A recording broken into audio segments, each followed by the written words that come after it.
Assalamualaikum dan salam sejahtera. Saya Waziri Wazir.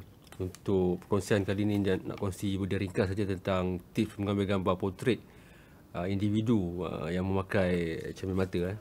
Saya tak pakai spek mata, susah nak tunjuk. So first kali nak beritahu benda ni dia bukan susah tau. Bukan susah ni kalau kita biasa buat. Kalau kita jarang-jarang buat mungkin kita rasa macam mana nak setting kan. Okay, first kali kalau kita dia beri tanggungjawab untuk mengambil gambar orang kan, kita tengok siapa yang kita nak ambil gambar tu.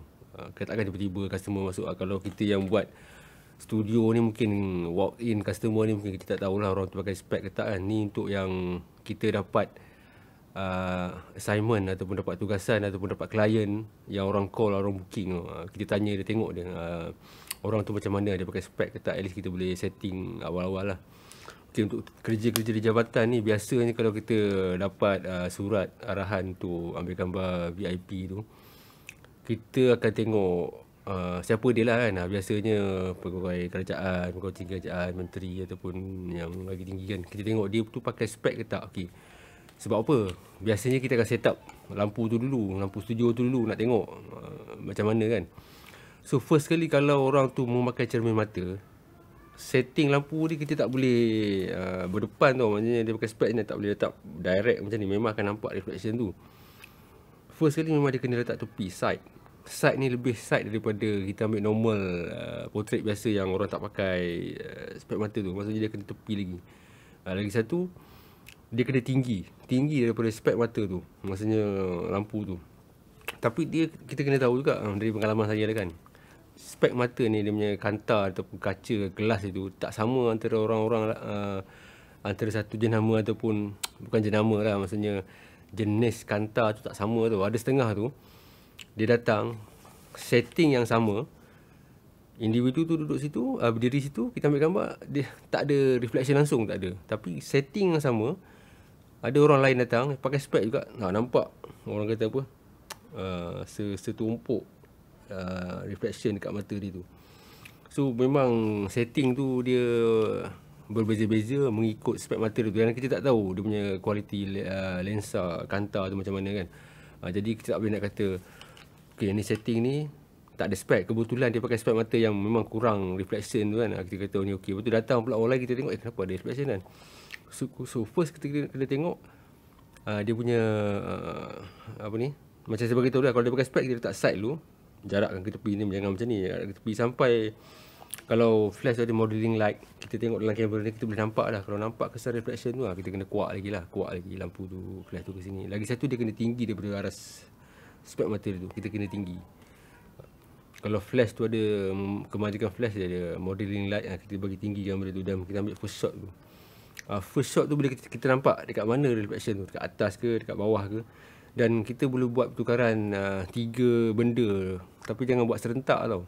Maksudnya kalau kita nampak ada punya apa ni, reflection tu dekat bahagian atas cermin mata tu, bingkai atas sikit, kita naikkan flash tu.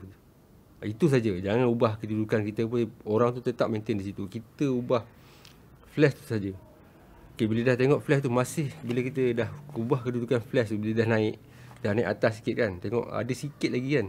Cara lain yang kita boleh buat, kita suruh dia tunduk sikit saja, jangan banyak sangat. Maksud tunduk sikit saja supaya bila tunduk sikit spek tu ke bawah sikit, dia akan hilang benda tu. Ataupun spek mata tu adjust ke bawah sikit. Janganlah sampai tutup mata tu kan, at least ke bawah sikit saja. Benda ni dia minimal saja, itu saja. Tapi macam saya beritahu, ubah satu-satu tau. Jangan dalam masa yang sama kita nak turunkan lampu, dalam masa yang sama juga suruh individu tu adjust spek mata satu-satu. Kalau kita nak suruh individu tu tunduk sikit, itu saja kita ubah. Lampu biar satu-satu. Okey, lagi satu yang tu maksudnya saya dah bagi 2 cara dah tu kan. Maksudnya okey, satu lampu tu naik atas, flash. Satu lagi individu tu tundukkan sikit muka dia, jadi spek mata pun tunduk sikit. Tu dah 2.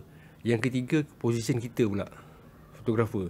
Kadang-kadang kalau kita tinggi kan, kita tak perlu, ataupun kita tinggi ataupun kurang tinggi daripada individu tu, lampu biar, individu pun kita biar juga. Kita pula agak tinggikan sikit kedudukan kita. Tak perlu banyak, kadang sikit je. Ini maksudnya kalau reflection tu sikit, kita tinggikan sikit kedudukan kita tu kan. Tinggikan sikit, reflection tu akan hilang. Itu untuk reflection yang bahagian atas lah. Kalau reflection bahagian tepi pula, tepi bingkai tu, lampu tu memang atas tu tetap atas, kita kena, orang kata apa, kalau dia biasanya macam ni kan, kita kuat lagi. Tapi benda ni sebaik-baiknya reflektor tu ataupun softbox tu besar lah. Bila besar, shadow bingkai yang jatuh dekat mata tu dia soft tau. Kalau shadow softbox tu tak besar, kecil, jauh pula kita letak, bingkai tu akan jadi agak, shadow bingkai tu akan jadi agak kasar lah, dia tak menarik lah. Dia benda ni kita kena praktis lah. Benda ni tak susah maksud saya, benda yang kita boleh kontrol. Benda yang kita susah nak kontrol ataupun yang ada masalah sikit adalah mungkin dari segi komunikasi kita dengan orang tertentu lah, pasal kita tak biasa dengan dia kan. Kadang-kadang level dia tinggi daripada kita, Datuk ke Tan Sri ke Tun ke macam tu kan. Komunikasi dari segi lighting apa semua tu, kalau ada masa, kepada sesiapa yang memang kerap ataupun dah tengok dalam jadual yang bekerja kerap dapat job untuk ambil gambar portrait, kalau ada masa, praktis lah di studio, di office ke, ataupun kalau office ada studio, kita praktis lah benda tu. At least bila kalau ada, kita tahu apa nak buat. Tak adalah kita rasa menggelabah kan. Kalau kita ada studio sendiri di rumah ke, maksudnya di kedai lah, rumah kedai, di studio sendiri kan, kita boleh praktis benda tu. Pasal benda ni kita boleh kontrol, kita yang ada kontrol tu. Maksudnya saya dari segi peralatan, dari segi lighting, kedudukan lampu, kedudukan kita, berapa besar softbox kita nak pakai, itu kita ada kontrol. Kita boleh kawal dan kita boleh praktis banyak kali. Tapi kalau nak yang paling susah, sesi portrait ni bukanlah pasal lighting. Kita yang berhadapan dengan individu tu. Kadang-kadang kita tengok dia title tone, Tan Sri, kita takut nak cakap, Tan Sri, duduk sikit kan. Kita kena bagi tahu lah kenapa kan.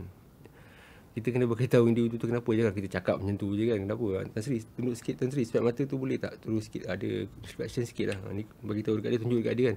Ni kalau saya nak buang reflection dia, bila dia tengok kenapa kita bagi direction macam tu, kita nak buangkan reflection tu, dia kan faham lah yang kita cakap je, tapi tak bagi tahu reason dia kenapa kan. So benda-benda tentang cara nak berkomunikasi dengan VVIP tu nanti rasanya dalam topik lain lah. Pasal dia benda tu tak ada kena-mena sangat dengan teknikal lah. So bab lighting dan juga reflection individu yang memakai cermin mata tu, kita ingat benda tu je lah. Kita nak ubah, kita ubah 3 benda dalam masa yang orang kata 3 benda yang kita boleh ubah. Tapi jangan ubah serentak. Kita ubah kedudukan cermin mata tu, ataupun individu tu boleh tunduk atau right sikit atau ke tepi ke sini kan. Ubah kedudukan lampu dan juga kedudukan kita sikit. Kadang-kadang contoh last lah, saya lupa nak bagi tahu sikit. Kalau kedudukan dia nampak reflection dia sebelah kiri ke kanan ke reflection lah, kita mungkin kita boleh maintain, subjek maintain. Kita mungkin boleh ke sini sikit, dia ke sini sikit. Dia sikit-sikit saja. Jangan banyak sangat, sikit-sikit je. Bila kita tengok dah okey tu, baru kita shoot. Tapi yang lagi satu, last tips lah. Sebaik-baiknya lah, kalau boleh lah, sebelum macam kita dah dapat job ataupun in advance lah, nak mengambil gambar individu yang bercermin mata, kalau kita ada kawan-kawan ataupun siapa-siapa yang dalam office tu yang memakai cermin mata, walaupun cermin mata yang dia pakai tu mungkin tak sama dengan individu tu, tak apa, kita test shot dia dulu. At least kita dah boleh agak dah, okey ni semua dah okey. Kalau dia masuk pakai spek nanti, insyaAllah kalau kita nak adjust pun tak susah sangat lah.